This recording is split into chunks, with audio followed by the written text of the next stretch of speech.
Comprehensive Community Action was created in 1965 through the Economic Opportunity Act under President Johnson.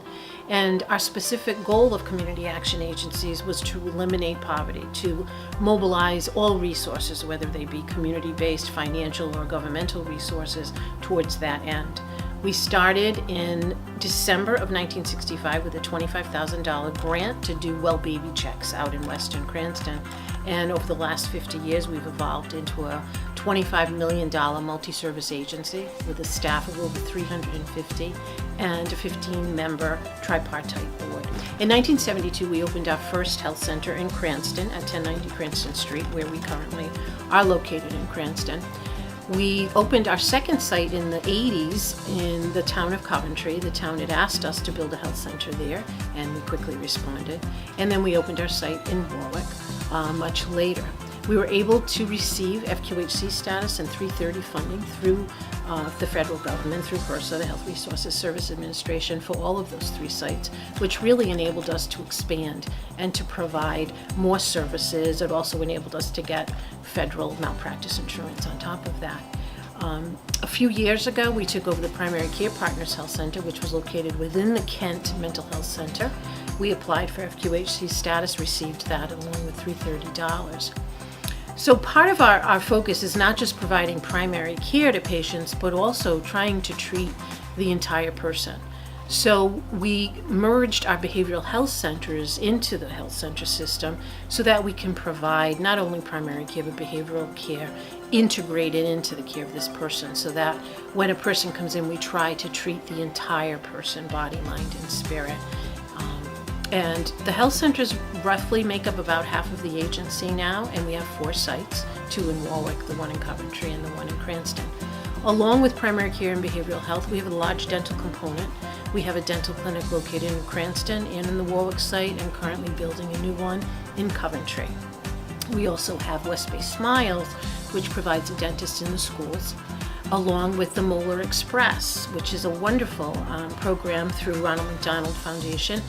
And it is a mobile dental operatory, 2 operatories that go around to the Title I schools that provides free dental care for these children in all of these schools. And it's a partnership between 3 of us. It's us, CCAP, along with East Bay Community Action and Thunder Mist Health Center. So we cover a big portion of the state with that program as well.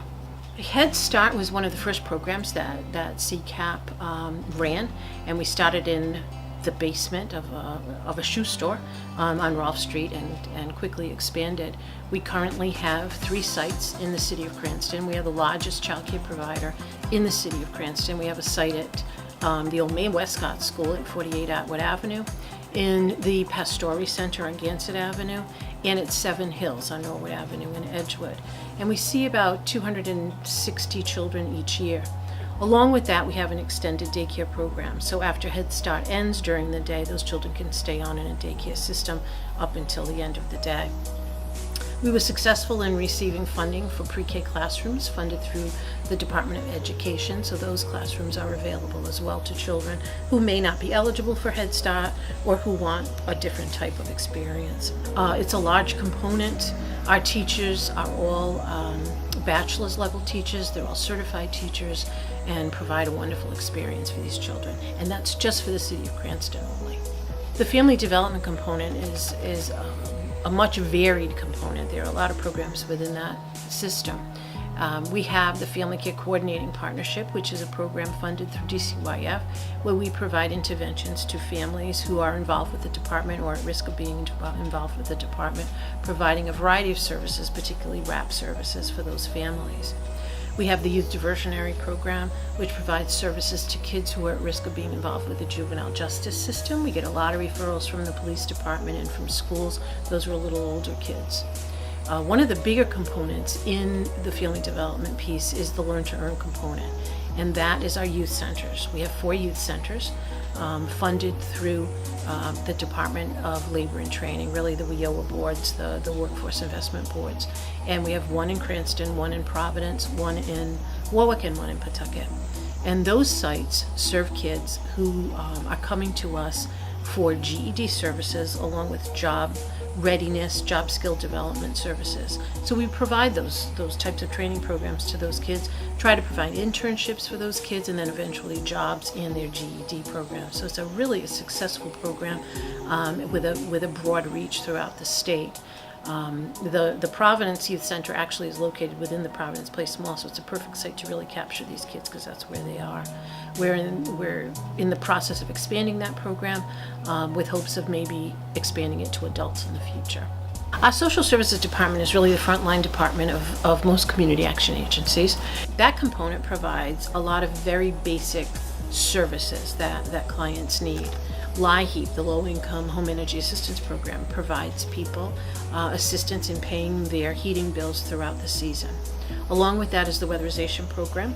If you're eligible for LIHEAP, you're usually eligible for weatherization, where we go in and we winterize your home to reduce your energy costs. Along with that is the EMS program, where we'll go in and replace some appliances and light bulbs and that type of thing.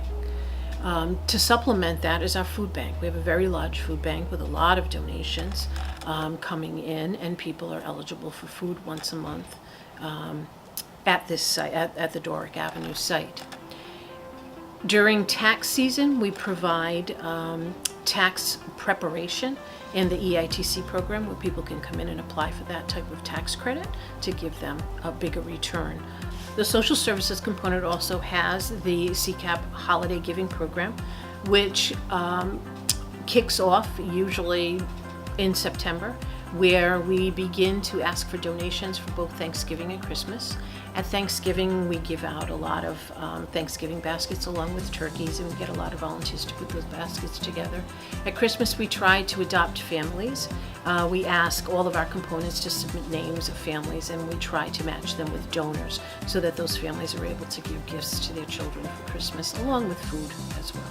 CCAP's motto is "We are a helping hand to those in need in a community," and I'd like to thank those who have been a helping hand to CCAP. All of our donors, thank you so much for your generous contribution and your commitment to our services. Without your help, we would never be able to provide the level of services and to see the number of clients we see. Thank you so much.